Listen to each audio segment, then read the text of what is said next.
آج کے حالات کے تناظر میں تین بادشاہ آپس میں بہت گہرے دوست تھے۔ ایک دفعہ تینوں اکٹھے ہوئے اور فیصلہ ہوا کہ دیکھتے ہیں کس کا ملک سب سے زیادہ خوبصورت ہے۔ ایک سال کا ٹائم مقرر ہو گیا کہ ایک سال خوب محنت کر لیں، ملک کو سنوار لیں۔ ایک سال کے بعد تینوں ممالک سے سمجھدار اور لائق آدمی جج مقرر کیا جائے گا۔ وہ جو مل کر فیصلہ کرے اس کو تسلیم کیا جائے گا اور جیتے والے بادشاہ کو انعام دیا جائے گا۔ ایک سال گزر گیا، جج مقرر ہو گئے۔ انہوں نے مل کر ایک ریاست کا چکر لگایا، حیران رہ گئے۔ ہر طرف خوبصورت عمارتیں تھیں، بڑے بڑے مکان تھے، عالیشان محلات تھے۔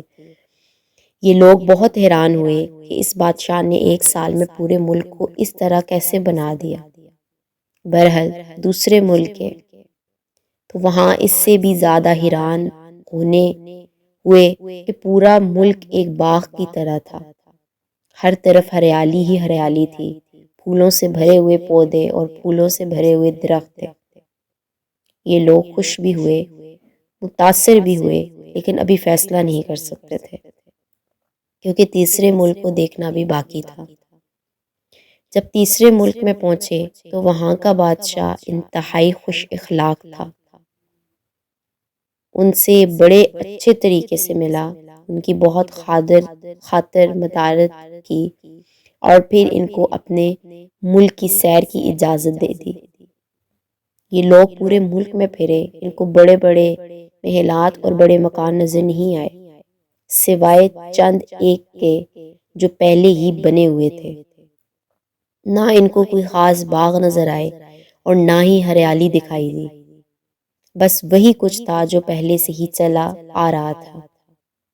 اب فیصلے کی گھڑی آ گئی تو تمام ججوں نے مل کر فیصلہ کیا، یہ تیسرے نمبر والا بادشاہ جیت گیا۔ سب حیران ہوئے، وجہ پوچھی گئی تو بتایا گیا کہ ہم پہلے ملک میں پہنچے تو ہر طرف خوبصورت عمارتیں، پکے مکان اور بڑے بڑے محل تھے۔ یہ سب مچا ہے، لیکن ہم نے جب عوام کے چہروں پر نظر ڈالی تو ہمیں بہت سے اداس چہرے نظر آئے جو خاموشی سے اپنے پریشانی اور مختلف مسائل بتا رہے تھے۔ ہم دوسرے ملک میں پہنچے تو یہ پورا ملک باغ بن چکا تھا، لیکن جب ہم نے لوگوں کے چہرے پڑھے تو پہلے سے بھی زیادہ لوگوں کو پریشان پایا۔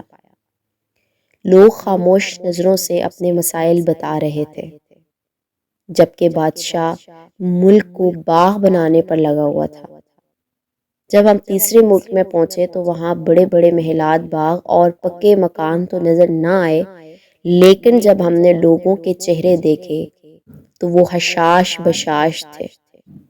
ہر آدمی کا چہرہ کھلا ہوا تھا، ہر آدمی خوش تھا، کسی کو کوئی پریشانی نہیں تھی۔ ہم نے جان بوجھ کر لوگوں سے پوچھا کہ ہم کو بادشاہ سے کوئی شکوہ شکایت ہے تو کسی ایک نے بھی کوئی شکایت نہیں کی، اس لیے یہ بادشاہ جیت گیا ہے۔ اگر ہم اس کہانی کو آج کے حالات کے تناظر میں دیکھیں تو آپ کو ہر جگہ ترقی کی باتیں سنائی دیں گی، بڑی عمارتیں اور سڑکیں